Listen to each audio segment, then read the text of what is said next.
Located in Berlin, Germany, is the most exclusive nightclub in the world. Berghain is possibly the most famous nightclub and is renowned for being the hardest club to get in.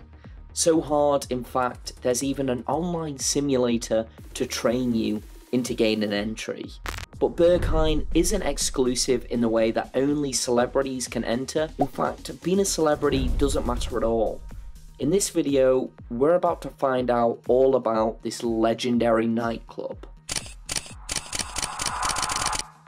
Berghain is housed in the ruins of a Soviet thermal power station. It was founded by gay club promoters Norbert Thormann and Michael Teufel in 2004. Thormann and Teufel had been club promoters way before Berghain. In the 90s, they hosted underground male-only fetish club nights under the name Snacks, and in 1999 opened their first club called Ostgut. Ostgut was open to the general public, the ravers being a mix of gay and straight, yet all having one single thing in common: a love for techno.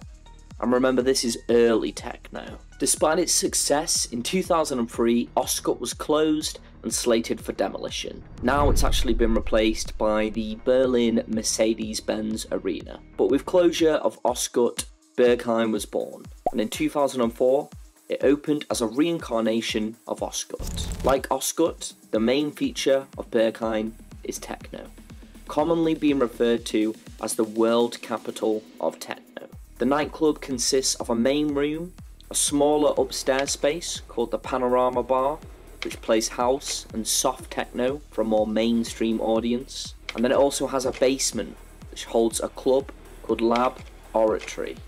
Now, Lab Oratory is known as Berlin's most extreme sex club, so you can form your own research on this place. The whole club itself actually features dark rooms dedicated to sexual activity. Most people don't really know what goes on inside. Why? Well, because no photos or videos are allowed.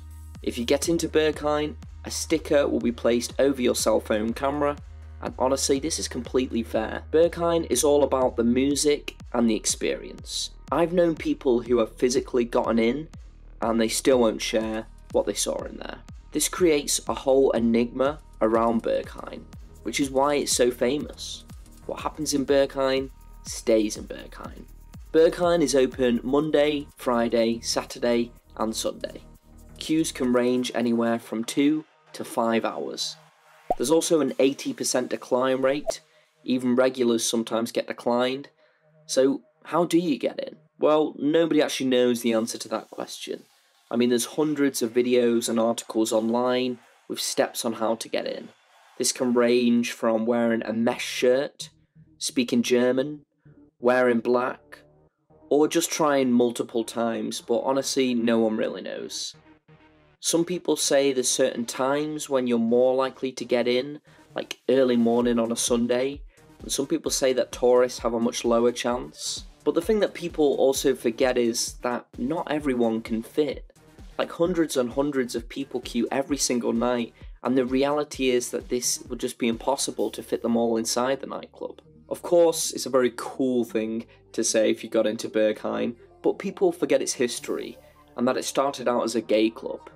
It wasn't about how you dressed or what time you went, it was a lot of people's lives. It was not about straight girls and boys to feel cool. Sorry to say that. Yeah. You have actually much more chances getting in naked than wearing black or wearing a 3,000 euro outfit, definitely. It's not a dress up, it's my fucking life. You might also be thinking, I bet all the celebrities get in, but no.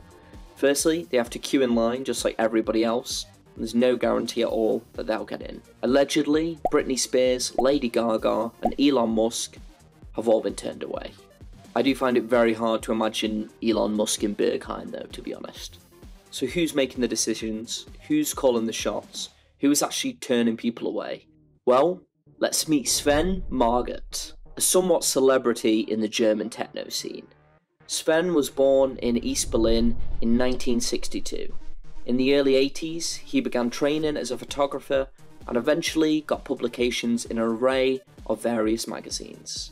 After the reunification of Germany, he began to withdraw from photography and started working as a bouncer at Ostgut Nightclub. And that's of course the pre-Berghain nightclub we mentioned earlier. In 2004, when Berghain opened, he became the main bouncer, and to this day, he continues to be the bouncer nearly every single weekend.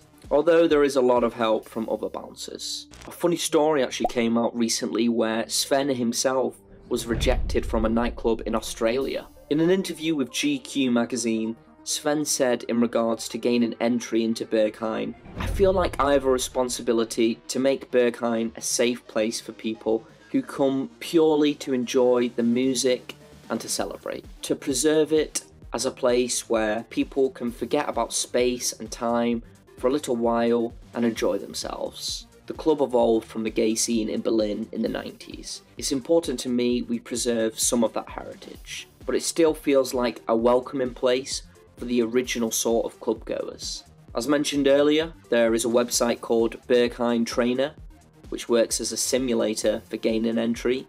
So it'll use your microphone and webcam, and you have to answer questions as if you were talking to Sven. So you've heard all about it, and now you want to go, and that's completely fair, but the reality is you probably won't get in.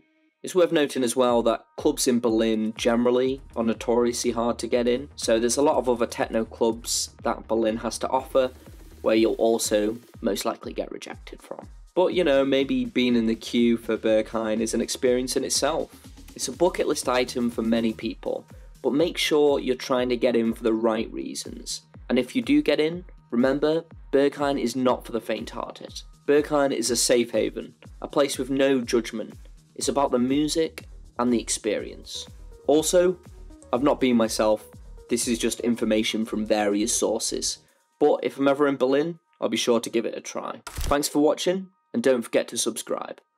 And let us know in the comments what else you want to see. Stay safe.